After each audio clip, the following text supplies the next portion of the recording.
Hi friends, இன்றைக்கி நம்ம கம்பராமாயணம் தொடர்பான செய்திகள் பாவகை சிறந்த தொடர்புகளை பற்றி பார்க்க போகிறோம். ஆல்ரெடி இந்த டாப்பிக்லேருந்து ஒரு வீடியோ போட்டிருக்கு ஃப்ரெண்ட்ஸ், அதை பார்த்துட்டு நெக்ஸ்ட் இந்த வீடியோ பாருங்கள். யாமறிந்த புலவரிலே கம்பனை போல் என்று புகழ்ந்து கூறியவர் யார்னு பார்த்தீங்கன்னா பாரதியார். இந்த கொஷின் ஆல்ரெடி கேட்ட கொஷின், இது ரிப்பீட்டட் கொஷின். அமலன் என்பதன் பொருள் பார்த்தீங்கன்னா ராமன். ராமனிடம் மிகுதியான அன்பையும் பக்தியையும் கொண்டவள் யார்னு பார்த்தீங்கன்னா சவரி என்ற பெண்.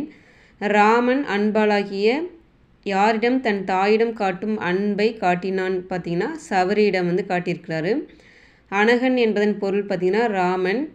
உவா என்பதன் பொருள் பார்த்தீங்கன்னா அமாவாசை. இந்த கொஷின் ரிப்பீட்டட் கொஷின். உடுபதி என்பதன் பொருள் பார்த்தீங்கன்னா சந்திரன். இந்த கொஷின் பொருள் கேட்கலாம். செற்றார் என்பதன் பொருள் பார்த்தீங்கன்னா பகைவர் என்பது. ராமாயணத்தில் எத்தனை காண்டங்கள் இருக்குதுன்னு பார்த்தீங்கன்னா 6 காண்டங்கள் இருக்குது. என்னென்னு பார்த்தீங்கன்னா பாலகாண்டம்,